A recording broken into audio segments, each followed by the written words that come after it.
Cary, welcome to the show. Thank you so much for having me. So I happy to be read, here.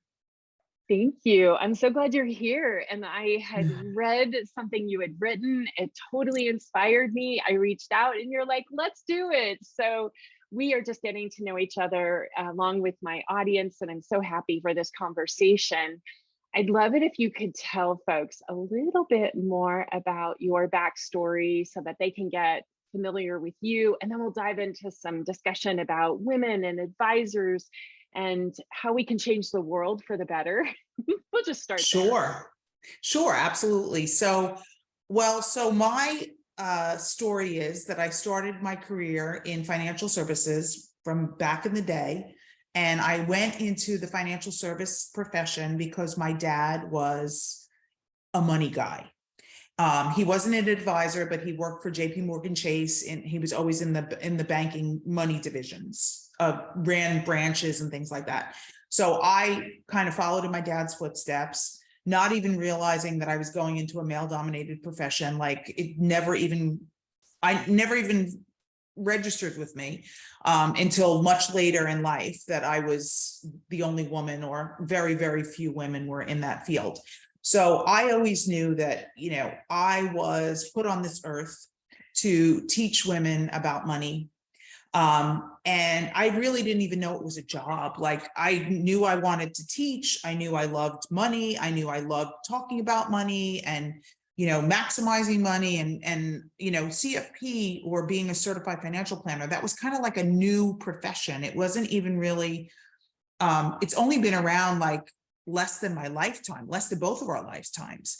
So it's a relatively new profession. And people are always like, I didn't even know that that was an option. And the thing is, for women, what I find is interesting is women, they don't even think about hiring a financial planner until something crazy happens. It's not like they just wake up one day and say, I want to hire a financial planner. They only hire them during crisis. But anyway, I always knew that I wanted to make women feel safe and secure and smart and good and taken care of and freedom and have power and have money and have all these things that men have.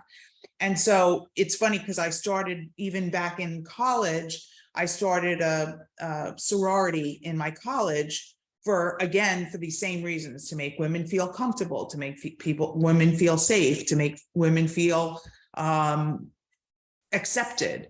And so it's so interesting because that's like been a theme throughout my life. There's that book called The One Thing. And I feel like the one thing for me in my whole life is always making women feel good and supported and safe and, taken care of, or whatever, in some way. And I don't mean in a patronizing way, because I'm a woman. So I would never make a woman feel patronized, which is, I think, funny, because some people, if a man said it, it might sound patronizing. But anyway, just be an advocate for a woman. And so I always knew that I was very good with money. I learned from a young age from my dad. We always bonded around money events and money things where, kids don't normally, maybe if I was a guy, he might take me to a football game or a baseball game or whatever. We did money things together. And so I learned at a very young age. I was in college and I was like teaching my friends how to do budgets. And I was like, wow, I didn't even know I could get paid for this. Like, I honestly really didn't. And then I just knew, I went down that road and I said, this is what I'm going to do for a living. And how I'm going to do it, I don't know. I'm going to figure it out. And it evolved over time. And so my career has been started out in banking, one-on-one with clients, then started my own RIA, one-on-one with, actually I spent some time with some of the big mutual fund firms and other big firms. I worked for JP Chase, I worked for Citibank, I worked for Lord Abbett. And then I went and started my own firm. And then I transitioned to a larger firm, which was United Capital, which was fantastic. My firm was bought out by a firm that I'm not going to, maybe we shouldn't say the name, I don't know. And then now I'm back out on my own. I had to not work for a lot of months because I had to run out a non-compete. And I just got back into the workforce and got to get my voice back and start working with clients again. So I'm very excited about that. So sorry, that's a big, long answer. No, it's good. Are a lot of your clients, or have your clients been women over the course of your career? Yes, yes. I have skewed female my entire career. I probably have 70% females and then 30% couples. And out of those females, they're either widowed or divorced or single. And out of the couples, I have a lot of breadwinner women who are, the main breadwinners in the relationship. And so, they always say you attract who you are as a person. So they always say, like, I mirror my base, and I feel like I do mirror my base. I think that I relate to my clients like they are like myself. And so I like that because it makes my life very, very happy and fulfilling, that I can help people like myself, and who want to, just be comfortable with money, do all the right things with money, be able to have financial freedom, all the things that everybody wants, and especially women. And women need it more than men, but that's another story, which we can go into if you want. Yeah, totally. And one of the things we were talking about before we started recording was how challenging it can be for women like you and like me, who have devoted ourselves to building a career in financial services, how difficult it is to stay in the business, to stay as an advisor. One of the things that drew me to your work and to your writing was you were talking about how few women are going into financial advising and how few stay. So you got a Right. double whammy, right? Right. Because when you get into the industry, and this happened for me, there are incredible things that go on that you don't even, like you said before, you don't anticipate, you don't expect, you think it's a level Right. playing field. The companies are all talking a good story of like what it means to be successful and all of that.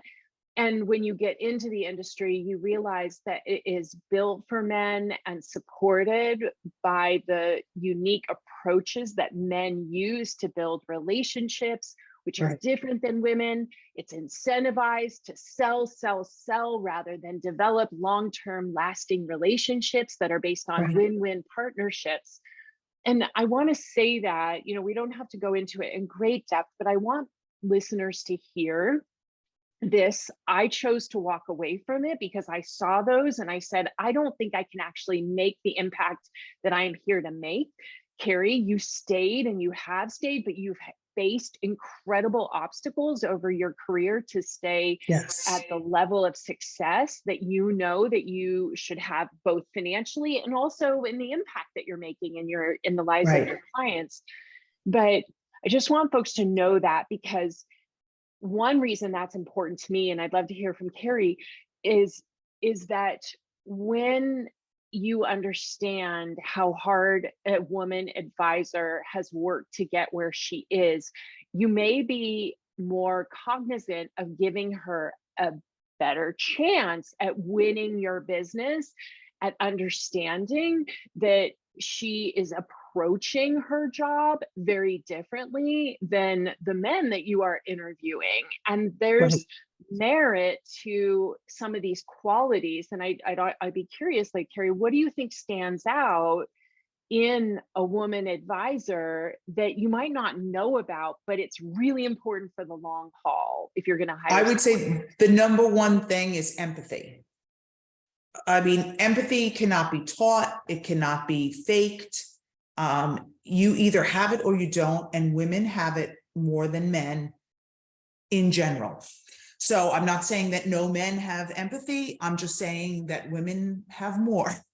And it's a trait. It's just who we are. We care more. I mean, like I always tell my clients, or if I'm or new clients, or somebody who I might want to work with me, and I always say, and this is absolutely the truth, there is nobody who is going to care for you and your money and your well-being more than me. I am going to care as if it's me. So, I cannot believe that that is the case with most of the guys in the profession. They want to get your business. They want to, make money. They want to, in that order, get your business and make money. And then third is, okay, hopefully you make money too, but that's certainly not above anything else. And I'm not trashing the guys. I'm sorry. I don't mean to do that. I'm just saying there's a very big difference when somebody literally cares, where I will cry for my clients if they're crying. I will feel what they're feeling as an empath. And so I don't know, if I was having somebody handle my money and care about my life, I would want somebody like me. I wouldn't want somebody detached and no emotional connection, and just about performance numbers, and doesn't care about me, doesn't know about me, maybe asks, how's your dog or how's your cat or whatever, like surface stuff, not the real, how are you feeling, how are you processing that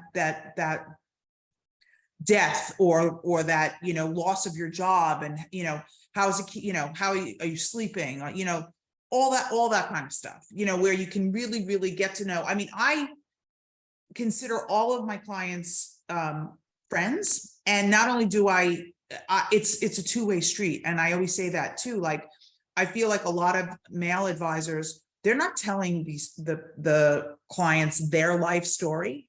They're just getting their life story. So it's a one way rather than a two way. My clients know everything about me, because whatever they're going to share, I'm going to share. And it's a total give and take. And so that they know that I'm coming from an advocate perspective, that any information or advice I give you is going to be in your best interest, or I couldn't live with myself. So there's no selling here. It's advising. Is a very big difference. I don't even consider myself a salesperson ever. I'm not a salesperson. I'm an advisor. I consult.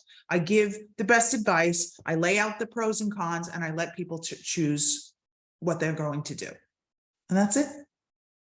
So beautiful. I'm just going to soak this up for a second. Like, everyone who knows that you either, have an advisory relationship that you're not happy with, or you want to have an advisory relationship, like, go listen to that like 5 times what Cary just said, because this is what's going to matter on those dark days when something hasn't worked out as planned, or you lose a family member, or you've got to actually figure something out. You want someone in your camp that's going to be able to help you at the level Cary's describing. You aren't going to care about the numbers as much as you're going to care about the empathy that's being, given to you, as if you're like a whole person. And I bless you, Cary, because I wanted to do what you are talking about for my clients as an advisor. And I was still at the stage, newer, you've done this for a long time. I did it for less than 5 years. But I was like overwhelmed by all of the conditioning in the clients that I was going to have to redesign to show them that there was another standard that they should be applying to the relationship I was offering to them. Right. But I was not equipped by my training, whether it be CFP or by the company that I worked for, or all the books I read. Nothing was really showing me how to teach people that there was a better way to work with your advisor. And I think what you just said is a great entry point for people to understand you can have that, and it's worth it to interview as many people as you need to interview until you get that sense that this person is going to treat my money as if it's their own. And if you don't have that, you're going to always be wondering if you have a good relationship with your advisor, because you probably don't. I hate to say it. So thank you for that. You're so welcome. Well, the other thing too, it's interesting, is that one of the ways that people measure their advisors, there was an article in the Wall Street Journal just the other day, and they talked about how they communicate and communication. And it's so interesting because I'm an over communicator or an oversharer.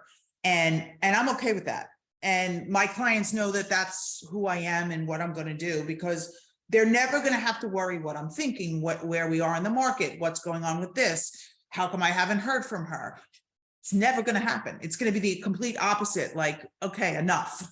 You're over communicating with me. I'll reach out when I need you, but it's okay. I'm okay with that. And they all know that, and the other thing too is the difference between, I feel like, not to throw your old firm under the bus because we're not saying their name, but there is a difference, I feel like, between broker dealers versus registered investment advisors.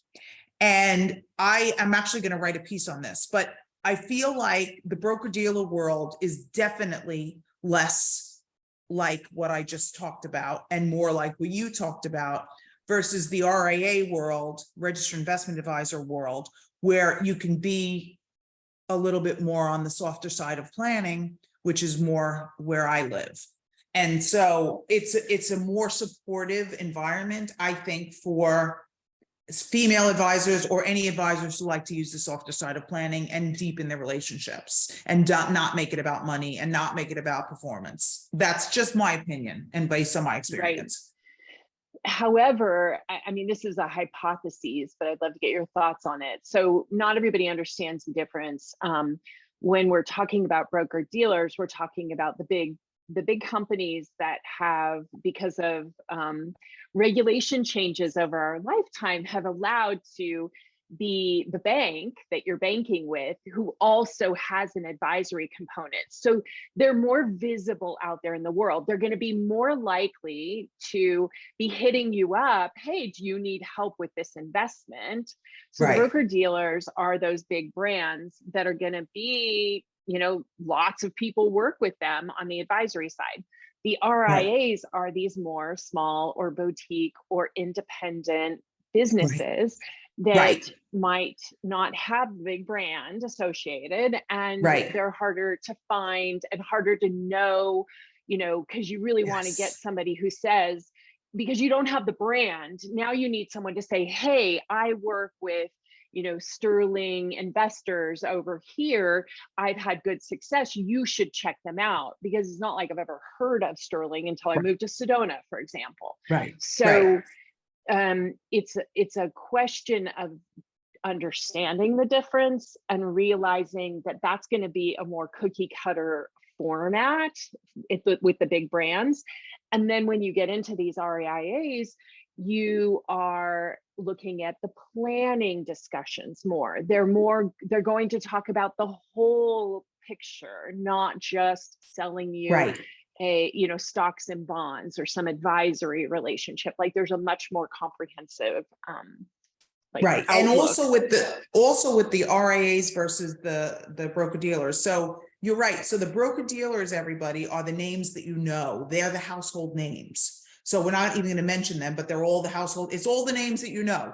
Those are the broker dealers. Then the ones that you don't know, the names that you don't know, are the other side. That's the RIAs. Not only so, the other issue with the RIAs is the registered investment advisors are fiduciaries, which means that any advice they give you has to be in the client's best interest, or they can be sued, which is not the same as the broker dealer world, because broker dealers do not have to be fiduciaries. And in some of the disclosure language, which is this long and nobody's reading it, it says in there, our interests may not be aligned with your interests. And okay, so then why would anybody do business with you? But nobody's going to find that fine print. I know where it is, but nobody else does. Or or a lot of another thing that happens on this side on the brand names is, they say everything's for free. Everything's free. Whereas you go to the other side and they're like, oh no, you have to write a check and we're going to charge you. And it's we only get paid from you. We don't get paid from anyone else. And, so people are like, okay, well, here's free and here I have to pay. There's nothing free. Nothing is free. You are paying probably double on this side. You just don't know it because it's hidden in the prospectus. And then you have to, I'll show you where that is too. We open it up and find what you're paying. And I can't even tell you how many people I've said, I pay nothing. I'm like, oh no, you do not pay nothing. You think you pay nothing, you don't. You pay this, you pay this, you pay this. And over here, I'm disclosing upfront what you're paying. And Yep. anyway, so It's very, very very good. different. But it's good for you to say that, because women can be very thrifty. We like to have things that are free.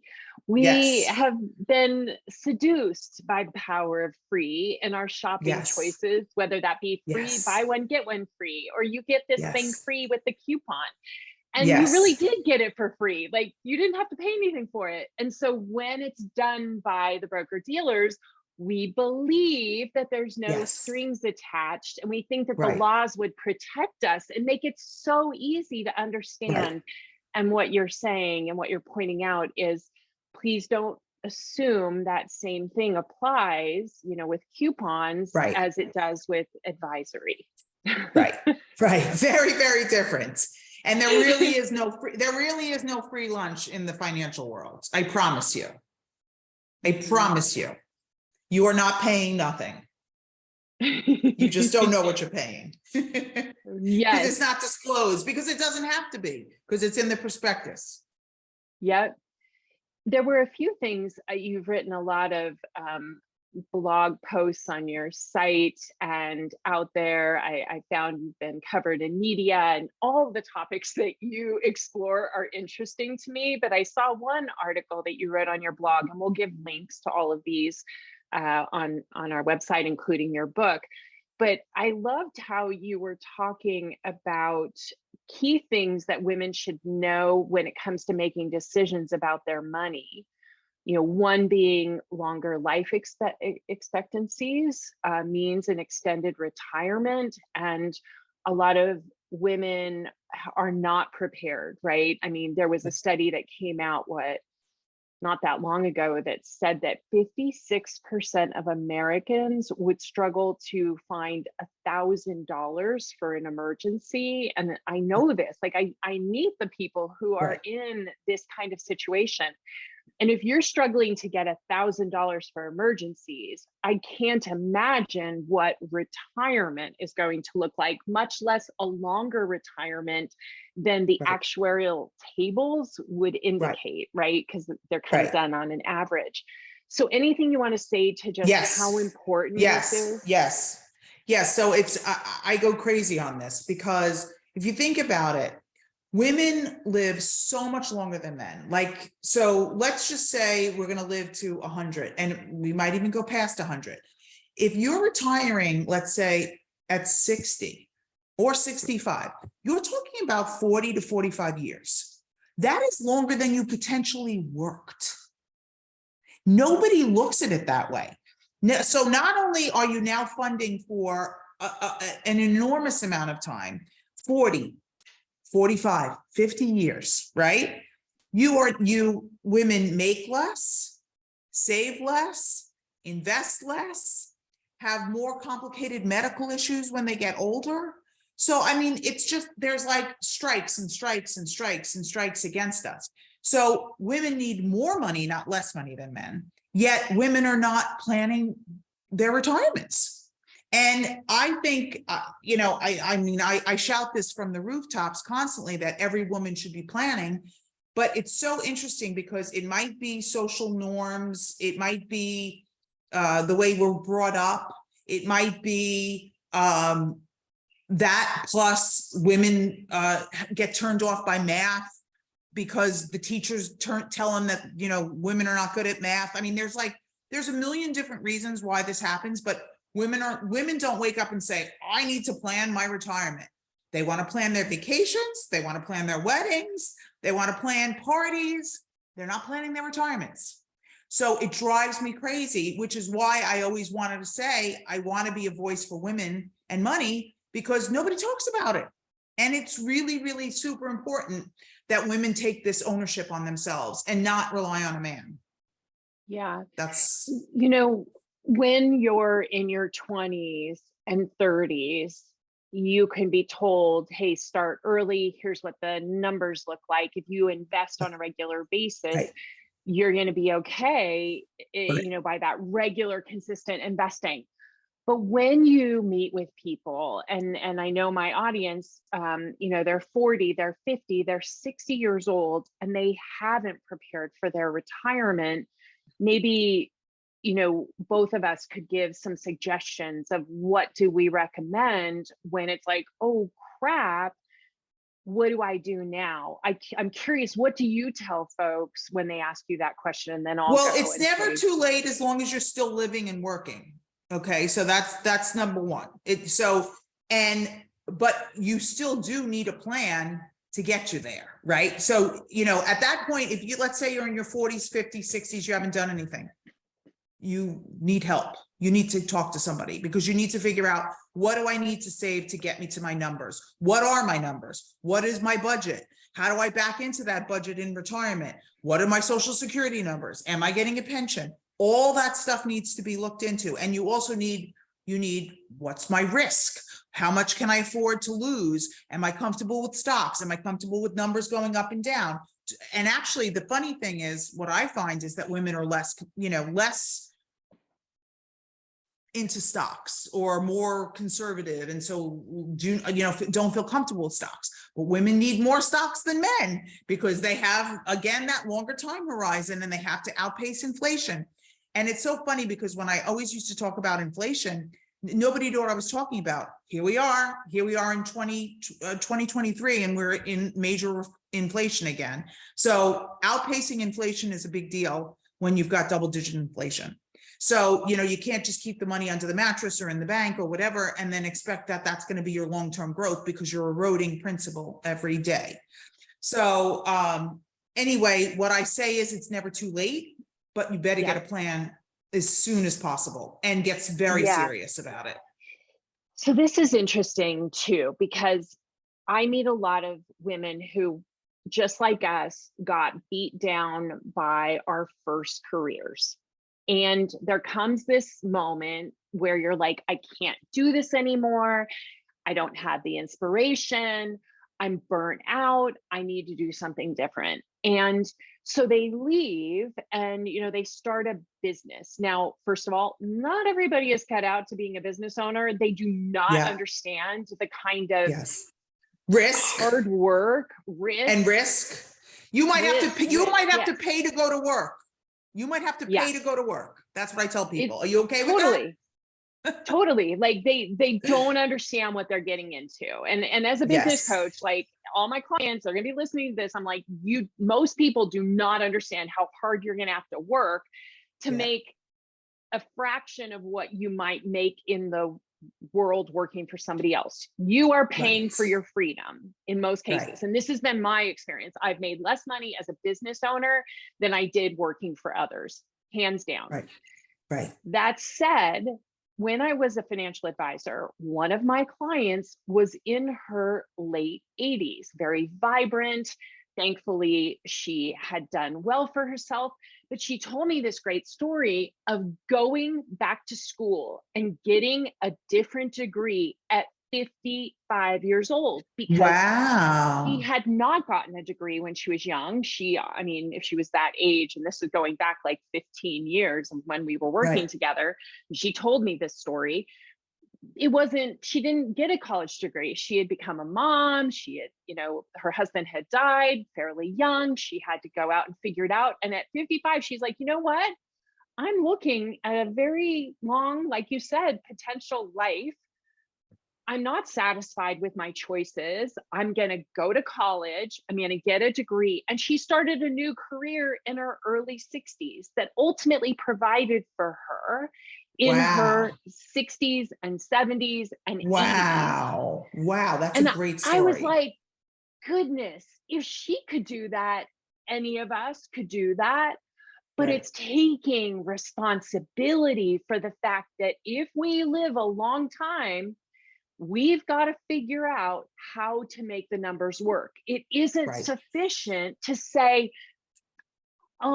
it's just going to magically manifest. It's just going to fall from the sky and everything's going to be awesome.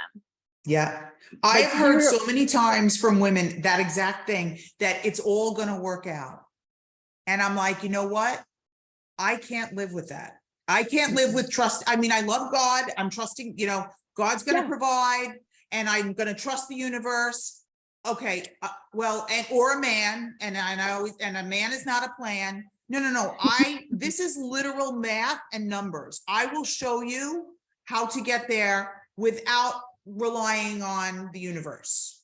And I would rather know, because I couldn't sleep at night, and I can't sleep at night when my clients are, not able to do it. Like if something goes off the rails, or like I can usually see when a train wreck is when train wreck is coming and somebody's going off the rails and they're starting to overspend, or some weird behavior is going on. They're pulling out of the account, and I start to have heart palpitations and anxiety for them. They're not, but I am.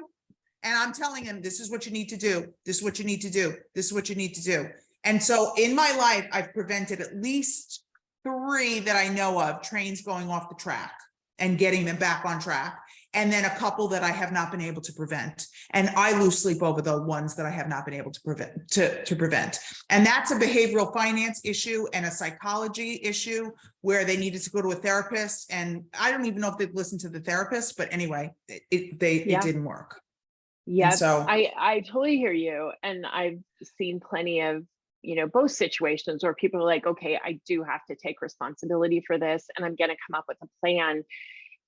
Another thing that I saw in this article, in this one, like, we're both, I'm going after the difficult topics today, right? Because I know you can handle it, and I know my listeners can handle it. And the other one is, women put loved ones first and throw themselves under the bridge, or wherever they go. So yeah, let's talk about this one, because it's painful. Yeah, so like, it's so interesting. Yes, so it's funny because, and I'm not saying all women do that, because it's not all women.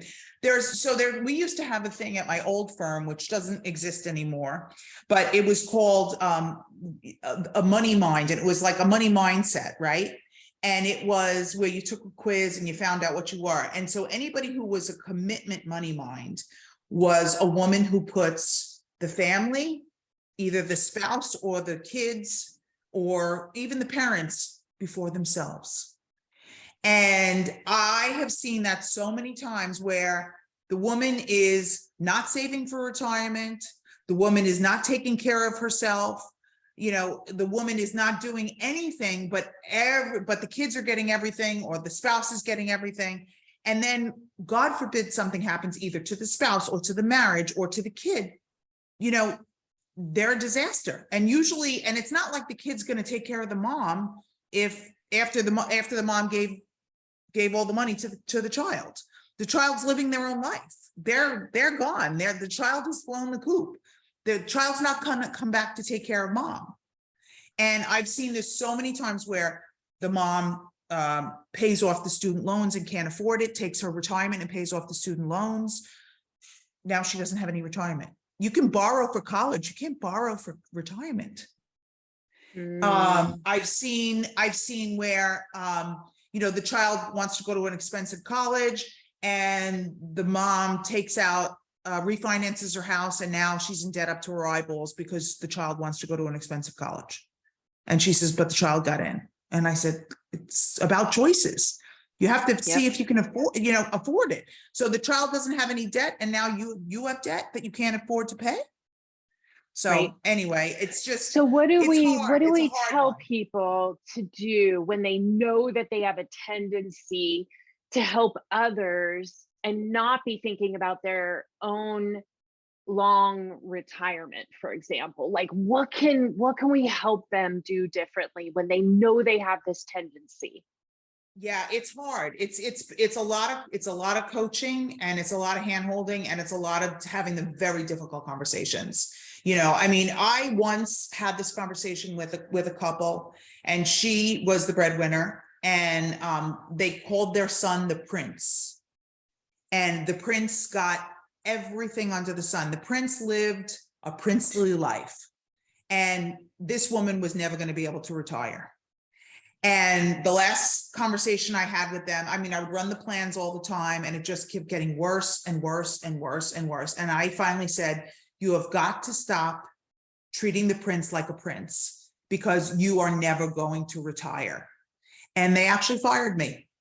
And I was okay with that because I said what I wanted to say. I had the difficult conversations and they just didn't want to hear it. They couldn't hear it and they couldn't pay me to hear it. So it's okay. Yep. It's Yep. okay. I But was okay with you that. bring up a good point, because I think that, back to our earlier conversation about empathy and like, what is the empathetic conversation to have? Is it because I want to keep you happy paying me, even though I'm No, right, encouraging bad behavior?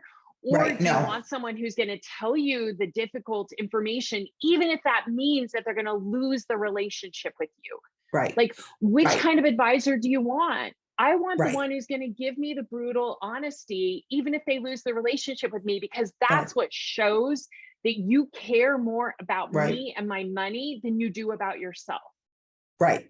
Well, and I always tell people, or I would tell my clients and potential clients, I'm going to give you the good, the bad, the ugly, no matter what. If you want to hear it, if you don't want to hear it, it doesn't matter. I'm still giving it to you because you're going to get the brutal, honest truth from me. And if you want that, then I'm the right person. If you don't want it, then I'm not. You want Yep. somebody to, tell you everything's okay, everything's going to be great. I'm not going to be that person. I'm just, unless it really is, and it's really the truth. Right. Because I mean, the other thing you brought up in this article was around establishing a trusting relationship. And I think what you're saying and what you're highlighting is that you don't have a trusting relationship if the advisor is not able to tell you the truth, and vice versa. If the client isn't able to tell the advisor, this isn't working for me, I'm Right. really struggling with your advice, can you help me some more? Like, you want it to be both ways. And to me, I think that working with women as an advisor is awesome, because each of us can ask ourselves, who is there someone who's going to allow you to have this conversation faster, more real? Are you going to be more honest with a woman as an advisor? Then go interview women as, you're a potential advisor. Find out if you could have this kind of trusting relationship, because I think what you and I saw in the industry, based on what you wrote here, is that unfortunately women's standards are very low. And so they kind of feel like they're not ever going to have the trusting relationships that they want, a lot of them. And so they settle for mediocrity in their Yeah. advisors. But Right. And they also we, don't even know where to find the women. That's the other yeah, thing. There's so few women in the profession yeah, that it's hard to find us. And wherever you live, you might only have choices of male advisors. And it's too difficult to find the women. And so that's actually on my list of stuff to do. I do want to actually set up a database of women for clients, potential clients, to find other women advisors, and go through some sort of like a vetting procedure of the women, although I'm sure every one of them will pass because they have to be so much better than the guys. But I actually have that on my list of things to do as like a little side thing, just because it doesn't really exist. I mean, you could go to like CFP board and, type in, I think you can look for women, but I don't even know. Like, I feel like a women's specialty is on there, but I don't know if it because I say I specialize in women, but it doesn't mean that you're looking for a woman. It just means that I specialize in women. A man could put I specialize in women, and then you get a man. And So. actually, I was on somebody's podcast recently, and he's an advisor, and he said he specialized in women. I was like, wow, there is that. One last thing before we wrap up, and make sure that folks, you share where folks can go to learn more, and where they can find your book, and tells more about your story and about how women can become more empowered financially, is if somebody's thinking about joining this industry, somebody, has a child or a relative, and they're like studying finance, and they really want to go out there and make a difference in the world. Any suggestions that you would, just say, pay attention to this? So it's so interesting because I actually just had a conversation with somebody who just graduated college, and they got their first job offer from one of the broker dealers. And I had a very good conversation with this person for about 3 hours.